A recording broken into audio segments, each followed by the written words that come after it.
अस्सलामुअलैकुम। Welcome to another episode of Nowaz podcast. मैं हूं आपकी होस्ट नासिहा सरदार और आज के एपिसोड में हमारे साथ मौजूद हैं आदिल रियाज गोंदल, जिन्होंने पीएमएस क्वालिफाई किया back in 2021 and currently he is serving as assistant commissioner under training. तो आज के एपिसोड में बेसिकली हम बात करेंगे about the provincial management services. इसके अलावा हम डिफरेंट एस्पेक्ट्स पे बात करेंगे, जैसे कि how is it different from CSS exam, इनके पर्क्स एंड प्रिविलेजेस क्या होते हैं, व्हाट सिलेबस पे हम बात करेंगे, रिक्वायरमेंट्स पे बात करेंगे, क्राइटेरियाज पे बात करेंगे, इनकी एलोकेशंस कैसे होती है, ट्रेनिंग्स कहाँ होती है। So basically this is all we are going to discuss in this episode. तो ये एपिसोड एंड तक देखिएगा because this is going to be very beneficial for those students जो आगे जाके पीएमएस एग्जाम में अपेयर होंगे। सो आइए लेट्स गेट स्टार्टेड। अस्सलाम वालेकुम, कैसे हैं आप? वालेकुम सलाम, अल्लाह का शुक्र। फर्स्ट ऑफ ऑल तो thank you so much for coming here today. Thank you very much for making time, और it's very beneficial definitely for the students, और it's my honor for me कि मैं आने वाले लोगों के लिए कुछ guidance का सबब बनूंगा। एग्जैक्टली बिकॉज मैंने नोटिस किया that if it comes to C S S तो there is I think a bulk of information available, लेकिन पी एम एस के रिलेटेड इतना शायद इंफॉर्मेशन नहीं है। So this video in this video it's gonna be it's primarily it's gonna be focused on the P M S. Definitely, हम अभी भी बात कर रहे थे या पहले भी कि स्टूडेंट्स आते हैं तो the first thing they ask is CSS करना है। सो जब उन्हें दिया जाता है दूसरा ऑप्शन कि यार CSS के साथ PMS की भी तैयारी करो, ये बहुत अच्छा ऑप्शन है, तो ये नहीं नहीं नहीं नहीं हमने PMS नहीं करना, हमने CSS ही करना। हमने सी एस एस सो करना है। We were like that as well. हमें नहीं पता था कि चीज़ें कैसे चलती हैं। जब आप for the very first time आते हो, अकेडमीज को देखते हो, तब आपके पास एक ही ऑप्शन आता है, क्योंकि अक्सर औकात मैं अपनी बात करूँ तो हमें भी सिर्फ यही पता था कि मुकाबले का कोई इम्तिहान होता है। सो आए तो फिर समझ आई कि नहीं, अच्छा प्रोविंशियल ब्यूरोक्रेसी भी होती है, फेडरल भी होती है, CSS PMS होता है। सो डेफिनेटली गाइडेंस बड़ी ज़रूरी है इस मामले में, कि ये भी एक बहुत वर्थ इट ऑप्शन है।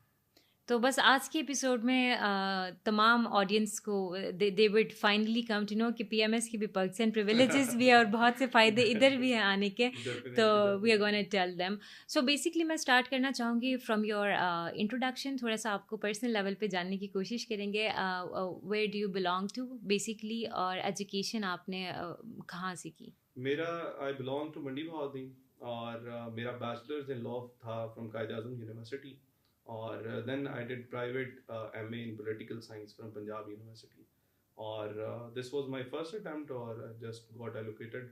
और ट्रेनिंग ऑलमोस्ट मेरी स्टार्ट हुई थी बैक इन अगस्त। सो अभी बस ट्रेनिंग फेज ख़त्म हुआ तो फिर आगे हमारा यूटीशिप होती है, तो वो चल रहा है अभी बिल्कुल।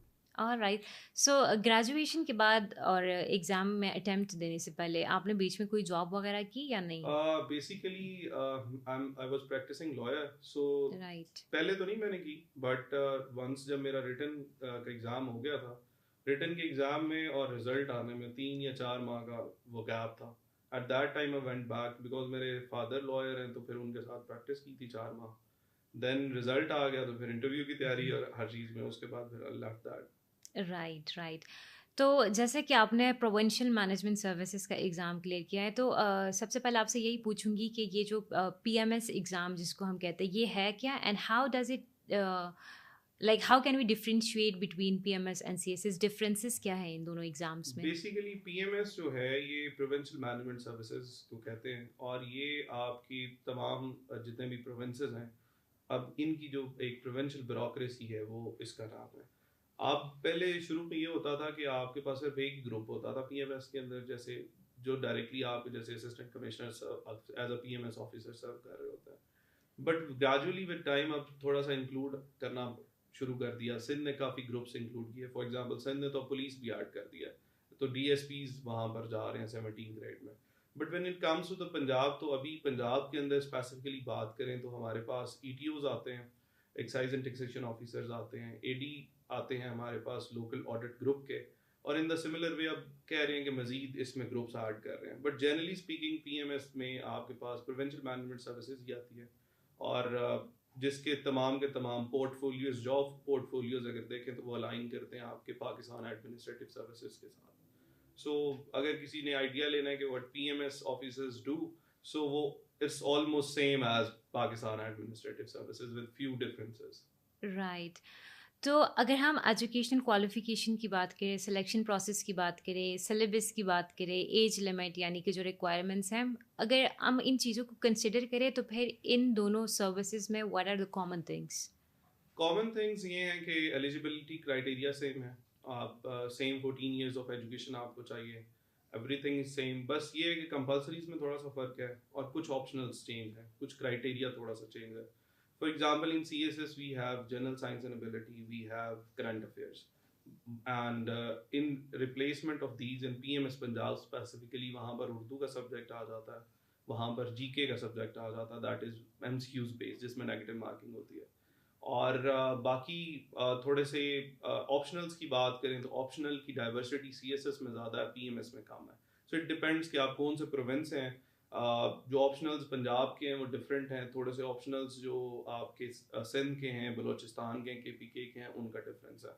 पंजाब की बात करें तो यहाँ पर आपको वही 1200 मार्क्स होता है, इसमें स्क्रीनिंग नहीं होता, बट सिंध में स्क्रीनिंग होता है। जैसे अब स्क्रीनिंग स्टार्ट हो गया CSS के अंदर, PMS में भी ऐसा कोई स्क्रीनिंग मौजूद नहीं है, PMS पंजाब की बात करें। राइट। सो बाकी ऑलमोस्ट तैयारी की अगर बात करें, आप क्रेडिबिलिटी की बात करें या प्रिपरेशन की बात करें, एवरीथिंग इज ऑलमोस्ट सेम मेरे ख्याल से। सो एक बंदा जो PMS की प्रिपरेशन कर रहा है वो CSS भी दे सकता है, और जो CSS की प्रिपरेशन कर रहा है वो PMS भी दे सकता है, और देना भी चाहिए डेफिनेटली। मैंने खुद एक ही तैयारी से दोनों अटैम्प्ट दिए हैं और दोनों अल्हम्दुलिल्लाह क्लियर है। राइट। तो जैसे कि CSS से रिलेटेड एक मिथ है या फिर एक फैक्ट है, मैं एक अपना पर्सनल ओपिनियन नहीं देना चाह रही इस वक्त, but there is this thing कि it's a very tough exam, competitive examination है, बहुत टफ है। So like is it the same for PMS as well? Is it as tough और considered as tough as CSS, और या फिर नहीं? मैं आपके लिए इस इक्वेशन को रीफ्रेज कर देता हूँ। It's just like if you want to get allocated in PMS Punjab, it's just like as tough as you if you want to get allocated in PAS or PSP in CSS. So for example, if you want to get allocated in PMS Punjab, you need at least 750 marks in your written exam, और CSS में इतने में लोग top कर जाते हैं।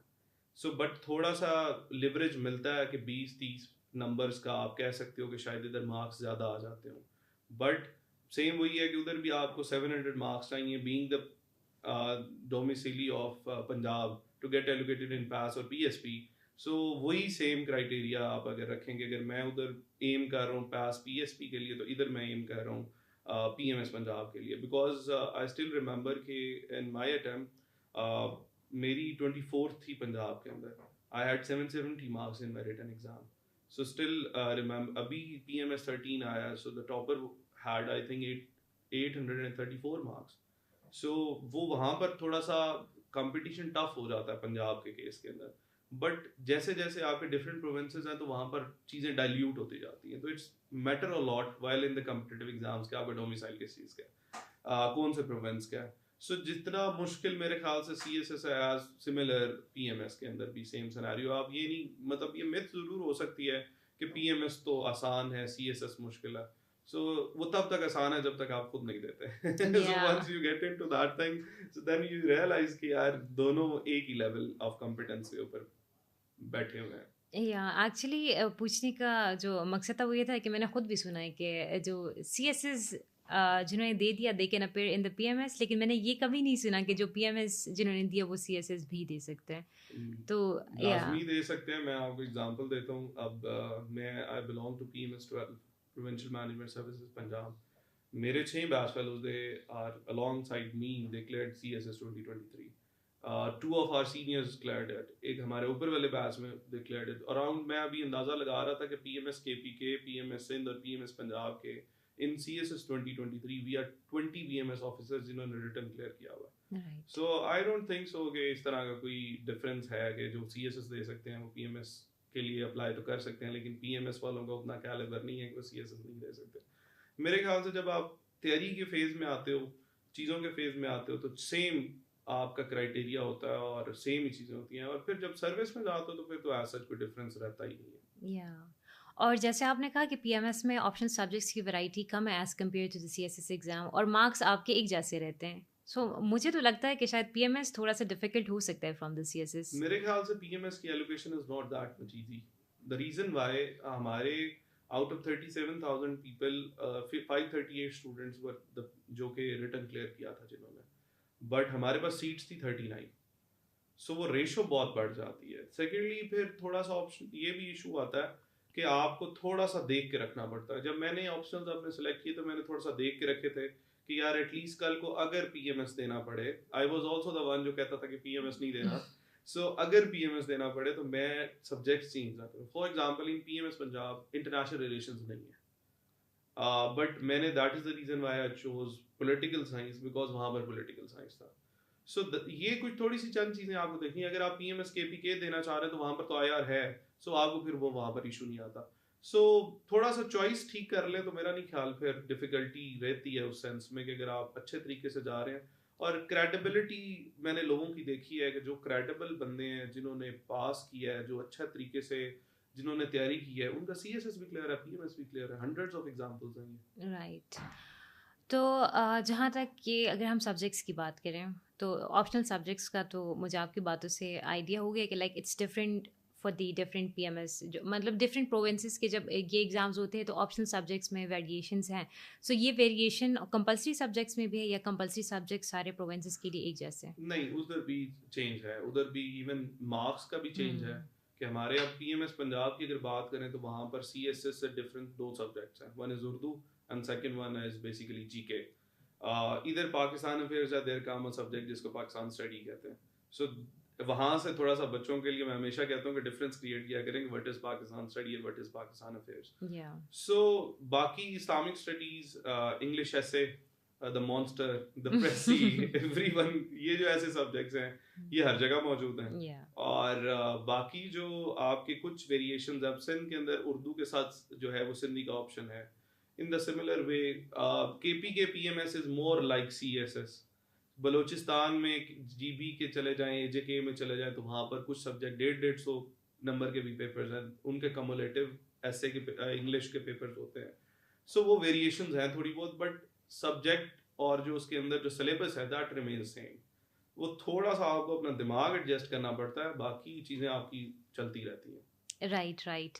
तो जो कैंडिडेट्स है जो आगे जाके पीएमएस के एग्जाम्स दे रहे हैं, अभी तो पीएमएस पंजाब का भी I think it's very near, announce नहीं हुआ, like it's gonna be very near, expected in mid June. All right. PMS के भी सुनने में आया कि इट्स एक्सपेक्टेड। तो how should a candidate prepare for the written part? पहले तो इंटरव्यूज़ का तो फिर बाद में होता है, आप क्वालिफाई करते हो उसके बाद इंटरव्यू की तैयारी करते हो। So like what has been your strategy throughout the preparation and what would you suggest to the candidates? मेरे ख्याल से जो पहली स्ट्रेटजी होनी चाहिए वो नोट्स मेकिंग की होनी चाहिए। सो नोट्स मेकिंग इस तरह नहीं हो सकती कि आप कोई भी किताब उठाएं और नोट्स मेकिंग हो जाए। फॉर दैट रीज़न सबसे पहले आपको सिलेबस निकालना पड़ेगा, और आई कैन बेट के 90% स्टूडेंट्स को आप 6 महीने हो जाते हैं तैयारी करते हुए, बट उनको पता ही नहीं होता सिलेबस क्या है। So they totally rely on academies and institutes के जो टीचर पढ़ा रहा है बस वही हम तैयार करेंगे, दैट्स इट। सबसे पहले तो वो प्रिंट आउट ले लें अपने सिलेबस का, जो भी उनका रिस्पेक्टिव पीएमएस है। जब वो प्रिंट आउट ले लेंगे तो उनको आइडिया हो जाएगा कि कौन सा सिलेबस का। Then come to the next step, that is कि आप बुक्स कौन सी ले रहे हैं। Always go for primary books, जो प्राइमरी सोर्सेज है। Never ever go for the secondary sources. Secondary sources are very helpful in a sense कि आपको पता चलता है कि किस एक्सटेंट तक, किस स्कोप तक आपने उस पर्टिकुलर टॉपिक को डिस्कस करना है या कितना तैयार करना है, but always rely on primary sources. Then the next step, जब आपने ये दोनों चीजें कर ली तो उसके बाद आपको पास पेपर्स निकालने पड़ेंगे। That is same for CSS and PMS, कोई खास फर्क नहीं है। सो पास पेपर्स से मुराद ये नहीं होता 2 साल के past paper, it means 20 years of past papers. जितने आपको मिल जाते हैं, 10 साल के मिलते हैं, 15 के मिलते हैं, 20 के मिलते हैं, बट मिनिमम 10 साल के तो। सो जब आप पास पेपर्स निकाल लेते हो तो उसके बाद now what you have to do, for example you are preparing for political science, let's say. So the first political philosopher is Plato. So अब आप प्लाटो को पकड़ते हो, आपको पता चल गया कि Plato is in the syllabus, but Plato की तो कई बुक्स हैं, रिपब्लिक है, स्टेट्समैन है, लॉज है। सो आपने क्या करना है, आपने पास पेपर्स की ओरिएंटेशन चेक करनी है कि यार एग्जामिनर कहाँ तक अपने आप को रिस्ट्रिक्ट कर रहा है। ये अकल वालों के लिए निशानी है कि जो एग्जामिनर है उसने हमेशा अपने आप को रिस्ट्रिक्ट किया हुआ है। सो यू वुड सी कि यार 5-6 तरह की ओरिएंटेशन में सवाल खत्म हो रहे हैं उसके, राइट। सो प्लाटो को पढ़ें, बट उस एक्सटेंट तक पढ़ें। इन द सिमिलर वे आपकी कंपल्सरी, फॉर एग्जांपल लोगों को करंट अफेयर, पाकिस्तान अफेयर्स का इशू होता है, इस्लामिक स्टडीज का इशू होता है, सो past papers will reflect them कि यार किस हद तक ये जा सकता है. Current affairs Pakistan, current affairs इसमें तो है नहीं, तो पाकिस्तान स्टडीज का भी उसी तरह स्कोप नहीं है पाकिस्तान अफेयर्स की तरह कि कंटेम्प्रेरी उसमें क्वेश्चन ज्यादा नहीं आते. ज्यादा पोर्शन प्री पार्टीशन और पोस्ट पार्टीशन से आता है. जब हिस्ट्री बेस्ड आता है. Yes, when it comes to the PMS, और हिस्ट्री बेस्ड जो भी क्वेश्चंस हैं उनकी भी सेम ओरिएंटेशंस होती हैं.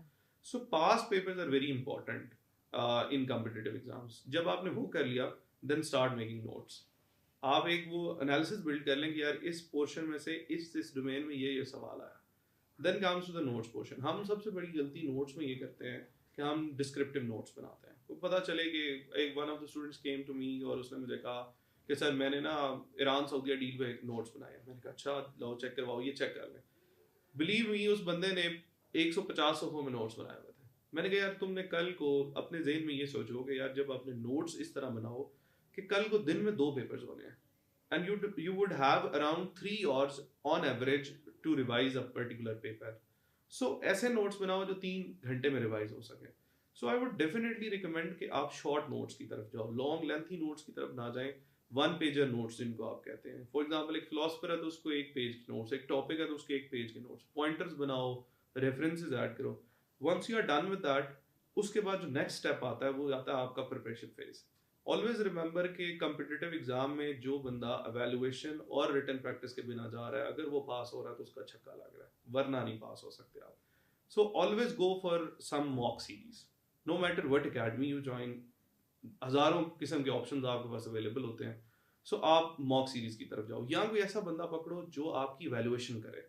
Evaluation has been one of the most toughest job for the CSS PMS mentors, क्योंकि ये हो नहीं रही.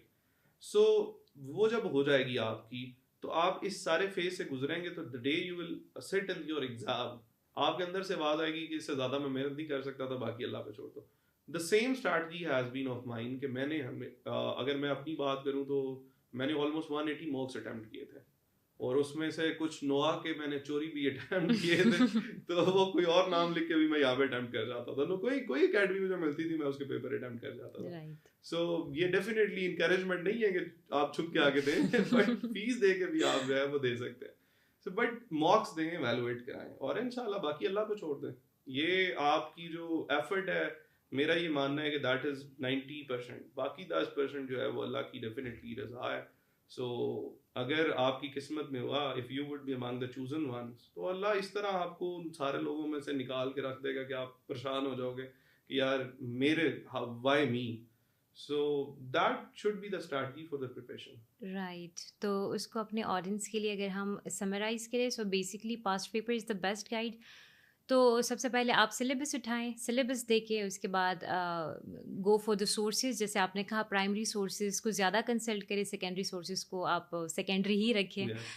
और इसके बाद शॉर्ट नोट्स बनाए और इसके बाद रिटन प्रैक्टिस करें. Go for the test series and mock exams. Right. तो आपको नहीं लगता कि एक बच्चे को लॉन्ग नोट्स बनाने चाहिए और बाद में उसको कंसाइज करने चाहिए? They should go directly for the short notes. मेरा ये मानना, बिल्कुल यही मानना है, क्योंकि अदरवाइज तो फिर वो बंदा, आप एक कैंडिडेट हो ना, तो you need to do smart work. So smart work, हम ये स्मार्ट वर्क समझते हैं कि शायद अंदर से टॉपिक उठाने हैं, कोई वो करने हैं. नहीं, स्मार्ट वर्क ये होता है you need to comprehend things. आप जो आपके पास बुक्स हैं आप डायरेक्टली उनसे शॉर्ट नोट्स बना लो, रेदर देन दिस कि आप पहले लॉन्ग नोट्स बनाओ. फिर कोई वो लोग रिकमेंड करते हैं कि फिर जरा मजीद शॉर्ट करो, फिर उसको मजीद शॉर्ट करो, फिर 1 पेजेस तक. तो फिर उसके लिए आपको 2 साल चाहिए. फिर आप 6-7 माह की तैयारी वाला अपना निजाम छोड़ देंगे. 6-7 माह में ये काम हो सकता है. सो मेरे लिए अगर कोई आइडियल लेंथ को मेरे से पूछे तो वही लेंथ इस तरह की होनी चाहिए कि 2 months for the notes, 2 months for the preparation, and 2 months for the 2 months for the notes, 2 months for the preparation, and 2 months for the mock exams. तो 6 माह के अंदर आप you would easily be able to do it. Right.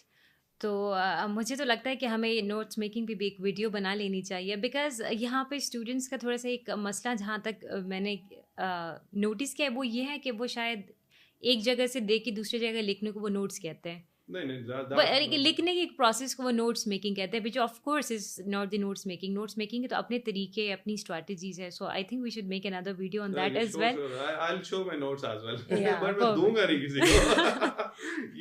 So they have to pay for that? No. अच्छा, वो not for sale purpose. That's not for sale.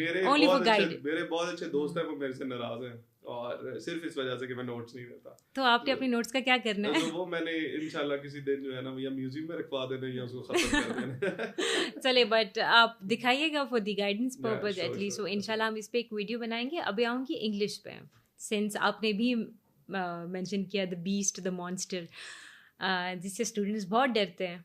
अगर English से वो डीमोटिवेट हो जाए तो फिर तो कहते हैं कि हमने अपीयर ही नहीं होता। अगर इंग्लिश ऐसे ही फेल करना है तो फिर बाकी तो फ़ायदा नहीं है। So what was your strategy for the English ऐसे? मेरी इंग्लिश ऐसे और पैसी की वो स्ट्रैटेजी थी जिसकी वजह से सारे शायद इंस्टीट्यूट मेरे से नाराज हो गए, मेंटोर्स नाराज हो गए। मेरा बड़ा सिंपल सी स्ट्रैटेजी है। आपने अगर CSS का ऐसे पास करना है, PMS का ऐसे पास करना है, ऑलवेज रिमेंबर 3 थिंग्स। आपने 3 जगह से उसकी गाइडेंस लेनी है, इसके अलावा किसी से नहीं लेनी। For example, the first thing first, syllabus. If you look into the syllabus of PMS and CSS, syllabus के अंदर कैटेगोरिकली मेंशन्ड होता है कि एग्जामिनर आपसे क्या डिमांड करता है। स्टूडेंट कहते हैं सर वो तो 3 लाइनें लिखी हुई हैं, उसमें से क्या कुछ है। यू वॉन्ट बिलीव कि एक एक वर्ड के अंदर हजारों हजारों निशानी है कि वो क्या चेक करता है। वो आर्गुमेंटेशन चेक करता है, वो आपकी आर्टिकुलेशन चेक कर रहा है। हम ये समझते हैं कि शायद ऐसे लिखने के लिए हमें कोई बहुत बड़ी फ्लोरी लैंग्वेज चाहिए, out of the box English चाहिए, और कोई ऐसी अंग्रेजी चाहिए जो एग्जामिनर बेचारा भी ना पढ़ सके। हालांकि इंग्लिश ऐसे अगर आपने पास करना है, you need to have very simple English that should be grammatically correct और that must be relevant in nature. अब होता क्या है, टॉपिक आ जाता है, हम उसको इंटरप्रेट गलत करते हैं। एग्जाम्पल मैं देता हूँ, मैं हमेशा ये एग्जाम्पल देता होता हूँ कि जैसे हमारा 2023 का CSS का पेपर था। सो उसमें एक टॉपिक था कि online learning is not only convenient but often more effective than traditional classroom instructions. So लोगों ने ऑनलाइन लर्निंग को मिसकंसीव किया ऑनलाइन एजुकेशन के साथ, और पूरा ऐसे खराब कर दिया। फिर बाहर निकल के बना रहे मारते हैं सर बड़ा अच्छा पेपर हो गया है, और होता क्या है गलत। जेंडर इक्वालिटी डिफाइन करते हैं, equality between male and female. अब एटलीस्ट बायोलॉजिकल ओरिएंटेशन में भी थर्ड जेंडर आते हैं, ट्रांसजेंडर आता है। सो वहां पर भी मसला करते हैं। फिर इररेलेवेंट लिखते हैं। आप देखें कि जो सवाल पूछा गया उसके अलावा वो हमने सब लिखना है जो हमें आता है। सो मैं वो गाइड, आप पहले अपना सिलेबस निकालें। सेकंड, ऐसे के पेपर के ऊपर इंस्ट्रक्शंस दी होती हैं, वो इंस्ट्रक्शंस बड़ी इंपॉर्टेंट हैं, उनको देखें। And third and most important thing, examiner reports. Examiner reports देखें। कोई भी बंदा, मिस्टर आदिल ABCD, कोई भी mentor, if telling you something, guiding you something that does not align with these 3 things, the syllabus, the question instructions in the question paper, the examiner reports, समझ ले झूठ बोल रहा है। बड़ी category, with due respect to every mentor, to every institution. अगर कोई किसी की गाइडेंस इन 3 चीजों के साथ अलाइन नहीं कर रही तो वो फॉलो ना करें, क्योंकि हमें अनफॉर्चुनेटली स्टूडेंट्स को इस तरफ लेके नहीं आते हम लोग। उसकी वजह यह है कि शायद पता नहीं क्या माइंडसेट है, बट स्टूडेंट्स की भी गलती है कि वो खुद भी नहीं करते। ये तो अपने हाथ में है ना कि FPSC ने अपनी साइट के ऊपर सिलेबस भी दिया हुआ है, पास पेपर्स भी दिए हुए हैं, एग्जामिनर रिपोर्ट्स भी दी हुई हैं। सो इंग्लिश में अगर आपने पास होना है तो ये 3 काम कर लें कि इन तीनों पे गाइडेंस लेनी है। कोई भी मेंटोर ज्वाइन करें, नो मैटर, बट ये 3 के साथ उसे अलाइन करवाएं। Next thing, evaluation and practice. No matter आपकी हार्वर्ड से डिग्री है, नो मैटर आपकी किसी भी प्राइवेट यूनिवर्सिटी से डिग्री है, या आपने घर में बैठ के प्राइवेट पढ़ा हुआ है, जब तक आप रिटन प्रैक्टिस नहीं करेंगे, जब तक आपकी एवेल्युएशन नहीं होगी ना। एवेल्युएशन में 2 मसले हैं। हम या तो किसी ऐसे टीचर के पास चले जाते हैं जो सिर्फ ग्रामर को देखता है, या तो हम किसी ऐसे टीचर के पास चले जाते हैं जो सिर्फ कंटेंट को देखता है। सो गो फॉर सच टीचर जो कि कंटेंट के साथ साथ relevancy of the content, interpretation of the content के साथ साथ आर्गुमेंटेशन के साथ साथ आपकी ग्रामर को भी देखे। जब ये दोनों चीजें अलाइन होंगी तो you would be on the right track, और फिर कोई मसला नहीं है। ऐसे इज नॉट समथिंग कि जो एक ऐसी चीज है, हवा बना हुआ है जस्ट, उसकी वजह मिस गाइडेंस है कि आप एक, जैसे वो अमूमन हम कहते हैं ना कि पाकिस्तान के अंदर आप किसी इलाके में चले जाएं तो हर किलोमीटर के बाद ना लहजे बदलते हैं। तो आप CSS PMS के एकेडमीज में चले जाएं तो हर किलोमीटर के बाद पैटर्न बदलते हैं, फॉर्मेट बदलते हैं। तो बच्चे बेचारे ना दरमियान में खड़े होकर परेशान हो जाते हैं कि करना क्या है। तो उसका हल सिंपल ये है कि आप इन 3 चीजों से गाइडेंस लो। जो टीचर आपको इन तीनों के साथ अलाइन होता नजर आए ना, समझ लो कि वो बंदा राइट ट्रैक के ऊपर है। राइट। आपने कंटेंट बात की, जैसे कि कुछ टीचर सिर्फ कंटेंट, तो कंटेंट से मेरे माइंड में ये क्वेश्चन आया कि जैसे सीएसएस का एग्ज़ाम, ऑब्वियसली एवरीबडी से इट्स रिटन एग्जाम, तो आपको रिटन प्रैक्टिस ज़्यादा करनी चाहिए, लेकिन कुछ लिखने के लिए you need to have something in your mind, you need to study, आपके पास कंटेंट होना चाहिए। तो वो कंटेंट गैदर करने का अगर आप ऑडियंस को बता दें कि how should they gather content, because अगर ऑप्शनल सब्जेक्ट्स की बात हम करें तो शायद दैट्स नॉट वेरी टफ, लेकिन ऐसे का कंटेंट एक स्टूडेंट कैसे गैदर करें? उसका बड़ा आसान हल है, आप एक फैक्ट बुक बनाएं और फैक्ट बुक के अंदर आप डिफरेंट डोमेन्स जो हैं, जो रेलिवेंट डोमेन्स हैं, 12-13 डोमेन्स बनती हैं, उसमें आपका करंट अफेयर, पाकिस्तान अफेयर्स, ऐसे तीनों कवर हो जाते हैं। वो डोमेन्स निकाल लें, आप एक छोटी सी डायरी पे थोड़ा सा खर्चा करें और 5-6 साइट्स जो है ना, पेजेस, वो आप हर डोमेन के लिए छोड़ दें। फॉर एग्जांपल डोमेन क्या है, एजुकेशन, इकोनॉमी, ये सारी डोमेन्स होती हैं। इसी तरह ग्लोबलाइजेशन, आईआर, फॉरेन पॉलिसी, आपकी टेक्नोलॉजी, जेंडर, क्लाइमेट चेंज, यही मेन डोमेन्स है जिसमें सारा कुछ चल रहा होता है, एनर्जी, तो इसमें इन्वायरमेंट, इनके डोमेन्स कर लें। देन अब आपकी रेलेवेंसी आती है कि मैं आई वाज द पर्सन जिसने पहली दफ़ा कहा कि डॉन पे टाइम वेस्ट ना करो, क्योंकि अब this is something shocking for the candidates as well कि डॉन, सारे टीचर्स कहते हैं डॉन। मैं ये नहीं कहता कि न्यूज़पेपर ना पढ़ो, मैं ये कहता हूँ कि वो उसको मिसकंसीव किया जाता है। मैं कहता हूँ डॉन नहीं पढ़ो, मेहरबानी करो एक काम करो, एक प्रेस रिव्यू आता है, उसके अंदर उन्होंने कंपाइल करके ना महीने बाद सारी द नेशंस हैं ये सारी, उनको कंपाइल करके domain wise I press review ISPR का आता है, उसमें वो कंबाइन करके आपको दे देते हैं, महीने बाद वो एक लो, ताकि आपने पढ़ने तो एडिटोरियल्स ही होते हैं। अब हम क्या करते हैं, न्यूज़पेपर लिखवाई होती है, उसमें से आते हैं पहले वो वाला सफ़ा निकालते हैं कि जो एडिटोरियल्स वाला है, या जैसे letter to the editor is very good thing, so वो निकालते हैं, बस वो ही पढ़ते हैं और सारा दिन उस पर ज़ाया करते हैं, पढ़ते कुछ भी नहीं है। सो इट्स बेटर कि आप उस तरह जाओ। Second, there is a app, अब ये भी प्रमोशन हो जाती है ऐप की, लेकिन मेरा उनके साथ कोई ताल्लुक नहीं है। So there is a app called कौशी, वहाँ पे ना उन्होंने इंटरनेशनल, नेशनल जितनी भी न्यूज़पेपर्स हैं वो सारी कंपाइल करके रखी हुई है। So you just on the click of on your mobile, तो आप वो free of cost निकाल सकते हो। That's more like press review, right? Yes, it's just like that. Okay. तो वो आपको मिल जाता है, प्लस आपके पास काफ़ी रिसर्च टैंक्स हैं, थिंक टैंक्स हैं, उनकी तरफ आप जा सकते हो। ये डिफरेंट आपका कंटेंट बिल्ड करते हैं। बाकी there are number of books, recommended books, जिनकी जहाँ से आप निकाल सकते हो। CSS के या PMS के ऐसे का कंटेंट आपके 12 बाकी 10 सब्जेक्ट से निकलना है। So you don't worry about it कि यार मैंने कुछ सेपरेट इसके लिए कंटेंट तैयार करना है। Because that's the only subject, अगर आप CSS का सिलेबस देखते हैं तो बाकी तो सारे सब्जेक्ट्स में they have recommended you books, आप यहाँ से पढ़े इस सब्जेक्ट के लिए, that's the only subject जिसमें वो जैसे स्टूडेंट्स, आपने कहा कि स्टूडेंट्स कहते हैं कि वो तो 3 लाइनें ऊपर है, तो that's the only subject जिसमें सिर्फ 3 लाइनें हैं, बाकी शीट सारी ब्लैंक है, तो there are no recommendations, nothing. So आपने स्ट्रैटेजी बताई कि फैक्ट बुक बनाए, और हाँ, that would help a lot। वो बाकी सब्जेक्ट्स पे भी रेफरेंसेस में काम आएंगे, राइट? हाँ, सो वो थोड़ा सा उसमें कंटेंट आपका बन जाता है, कुछ आपको बेसिक नॉलेज आ जाता है, कुछ आपके पास फैक्ट शीट आ जाती है, सो वो एक बड़े अच्छी विन विन सिचुएशन बन जाती है। और नॉट इतना ना करें कि लेंथी हो जाए। आजकल वैसे आप एक और काम कर सकते हैं, आसान हल है, चैट GPT को इस्तेमाल करें। जस्ट गिव चैट GPT के यार मुझे ये डोमेन्स हैं, इस पे मुझे 15 फैक्ट चाहिए, 15 कोटेशंस चाहिए, 15 ये चाहिए, it will make you a book for you. और उसको निकालें, कंपाइल करें, प्रिंट करें, कोई एक बंदा जो है सदका जारिया तौर पे बाकी सारे कैंडिडेट्स में जो है बांट दें, सो वो भी काम हो सकता है। मेहनत कर लें या वो कर लें, दोनों काम हो सकते हैं। हाँ, chat GPT is a game changer, but उसमें एक मसला ये भी है ना, इट्स नॉट अपडेटेड। नो, उसमें आप उसको अगर प्रॉपर इंस्ट्रक्शंस दो और फिर थोड़ा सा पेड वर्जन ले लो ना, अच्छा, I have no idea. So वो इसका प्रीमियम वर्जन आता है, that is updated as well, तो उसका इस्तेमाल, but don't rely on it, definitely cross check it, क्योंकि अक्सर औकात वो ऐसा होता है कि जो उसके पास फैक्ट नहीं होता वो खुद से बना के भी दे देता है। सो वो जस्ट लाइक पाकिस्तानी स्टूडेंट्स, तो वो खुद जो है ना फेक एविडेंसेस भी देता है। सो थोड़ा सा क्रॉस चेक करना लाजमी। वो आसान तरीका है ना कि आपको 15 मिनट में वो मिल जाएगा, बट उस पे वो जो टाइम आपने बनाने पे इन्वेस्टमेंट करना है वो आप फिर क्रॉस चेक करने पे इन्वेस्ट कर लो, सो फिर आपको वो भी एक फ़ायदा हो सकता है। चैट GPT से मेरे माइंड में एक मीम आई है वो हमारे पाकिस्तानी स्टूडेंट्स ना हर एक चीज़ पूछ रहे होते हैं उससे, तो वो चैट GPT आगे से रिस्पॉन्स करता है कि you have been asking a lot of questions, don't you listen in class. तो we have started like over depending on the chat GPT, which is again not a good thing. आपकी वो brainstorming abilities को affect करता है। help ले, don't rely on it.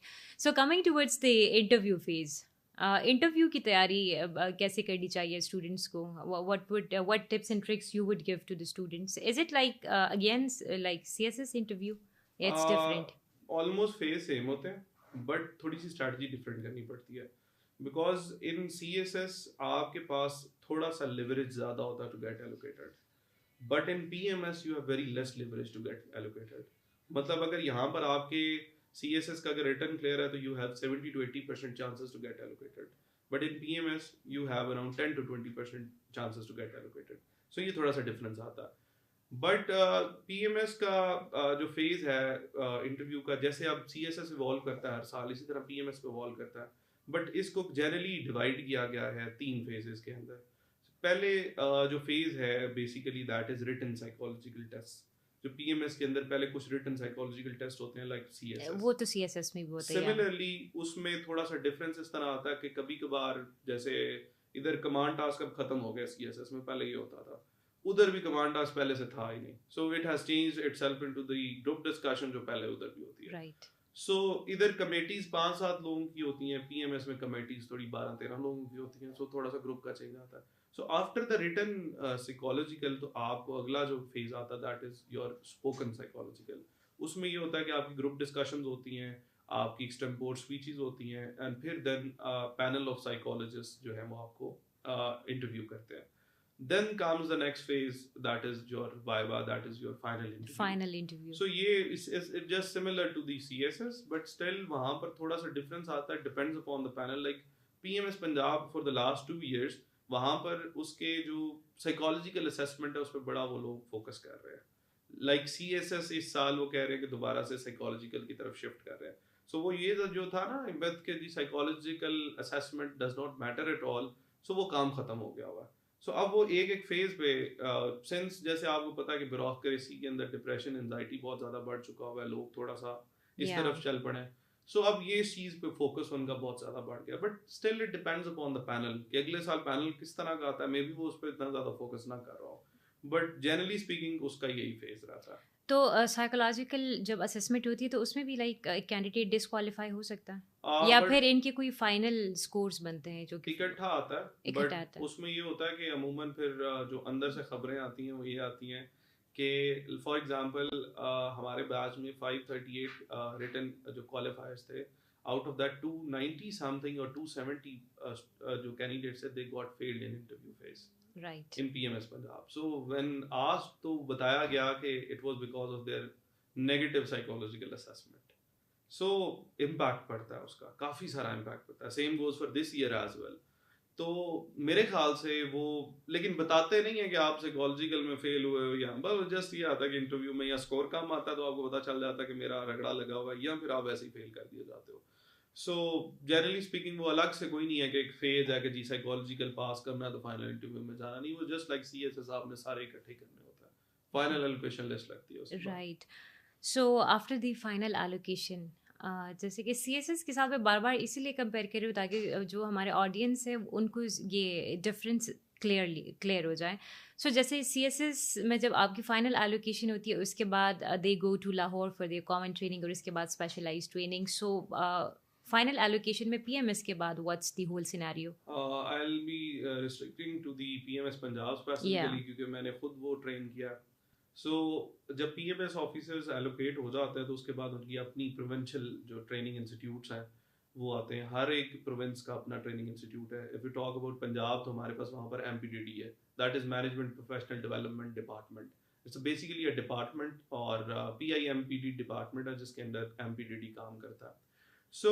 MPDD के अंदर आपकी PMS ऑफिसर्स की 6 मंथ की ट्रेनिंग होती है सो बेसिकली उसके अंदर हमारे जो PMS ऑफिसर्स हैं अगर उस स्पेसिफिकली उस ट्रेनिंग की बात करें तो उसमें डिफरेंट मॉड्यूल्स होते हैं इट्स जस्ट लाइक CTP और STP more like STP not like CTP सो उसमें ये होता है कि आपके मॉड्यूल्स होते हैं फॉर एग्जांपल हमारे 12 मॉड्यूल्स होते हैं एकेडमिक मॉड्यूल्स होते हैं ranging from the law to the public act to the finance economy each and every subject that is required for officer to learn तो वहाँ पर उसको बताया जाता है देन उसके बाद फाइनल असेसमेंट होती रहती है साथ साथ इसके साथ साथ अटैचमेंट्स होती हैं कुछ हमारी लाइक PMS ऑफ पंजाब के अंदर 1 week of military attachment 1 week of district attachment 1 week of Tehsil attachment in the Lahore district and then a country study tour.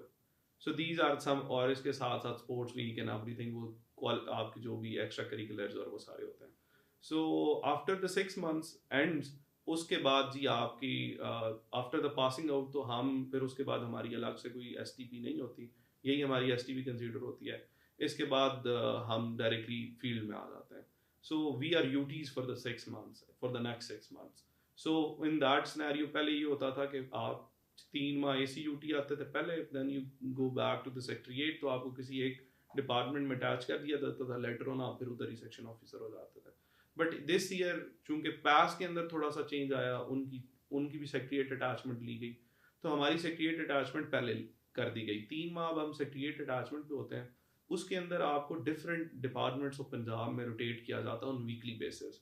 For example, I was in my first week with the local government, then I went to P&D, then finance, then services wing. So in this way every week 3 months हम जो है rotate होते हैं। Just ये कि लोग जो officers आ रहे हैं उनको पता चल जाए कि एक्चुअल चीज़ें चल के आ रही हैं ग्राउंड्स में। देन आफ्टर 3 months, तो ये 9 month हो गए, तो after 9 months of your UTship and the training, you go in to the field as assistant commissioner UT। तो आप डिस्ट्रिक्ट विद DC आप अटैच हो जाते हो, सो वो फील्ड का आपको थोड़ा सा एक्सपीरियंस आता है। So after 1 year, ये जब टाइम कंप्लीट हो जाता है, तो then you serve as section officer for 1 year. That is a compulsory thing for the PMS officer. तो इस तरह इनके वो 2 साल कंपनसेट किए जाते हैं with the pass officers, जो कि वो उधर से CTP करते हैं, STP करते हैं, then 6 months of UTship करते हैं। राइट। तो एज अ सेक्शन ऑफिसर जब आप 1 साल सर्व करते हैं उसके बाद you go towards the, Yes, then आप फील्ड में आ जाते हो। Right right. इस एग्ज़ाम की फ्रीक्वेंसी की अगर हम बात करें, सो जैसे CSS एग्ज़ाम का तो एक फिक्स स्केड्यूल है, हर साल फरवरी के महीने में ये एग्ज़ाम होना होता है, एवरीबडी नोज दैट। PMS की अगर हम फ्रीक्वेंसी की बात करें, so these exams are not often very frequent, लेकिन ऑफ द कैमरा हम बात कर रहे थे कि शायद आप कह रहे थे कि अब पंजाब का फ्रीक्वेंट हो गया, तो उसके बारे में ऑडियंस को बताइएगा। डेफिनेटली डिपेंड्स अपॉन प्रोविंसेस के उनकी प्रोविंशियल गवर्नमेंट्स कितनी जल्दी इसको करती हैं रोटेट। जहाँ तक PMS पंजाब की बात है, it has been frequent for the last 5 to 6 years। सो हमारा 1 साल स्किप हुआ था अंदर बैक इन 2021, बट वो कंपनसेट हो गया इन अ सेंस कि अभी for example I got allocated in April last year, तो मुझे अभी एलोकेट हुए 1 साल हुआ है, तो 1 साल के अंदर now the next batch has already been allocated, तो उनकी अभी ट्रेनिंग स्टार्ट होने लगी है। उसके बाद जो अगला उससे अगला बैच है वो अनाउंस हो चुका हुआ है। सो इट क्लियरली शोज कि हर साल एक बैच नया आ रहा है। सो अब इस तरह फिक्स टाइम नहीं दिया गया कि फरवरी के महीने में ही या किसी एक महीने में ही अमूमन होता है, बट अगर मेरे से कोई फ्रिक्वेंसी चेक करे तो ये जून जुलाई वाला महीना इज बेसिकली PMS पंजाब महीना, बट वो कोई फिक्स नहीं है, जस्ट लाइक CSS। राइट। तो अंडर द प्रोविंशियल गवर्नमेंट अगर मैं आपसे पूछूं, so what are the like the promotion opportunities when it comes to the career growth, तो under provincial government इसके बारे में आप क्या कहेंगे? प्रोविंशियल जो गवर्नमेंट के अंदर जो ये प्रमोशन की डिबेट है ये बड़ी पुरानी है, और it has been very interesting thing for all the candidates, specially कि यार इनकी प्रमोशन नहीं होती। There used to be the time जब पता 15 16 साल लगते थे PCS ऑफिसर्स को to become assistant commissioners, but things have change lot जब से वो आपका PCS PSS जो है मर्ज होके PMS की शक्ल में आया। सब चीज़ें बड़ी चेंज हो गई हैं। अब प्रमोशन का सिर्फ फर्क इतना रह गया कि जो PMS ऑफिसर्स हैं they undergo a training from 17 to 18 which basically CS officers don't.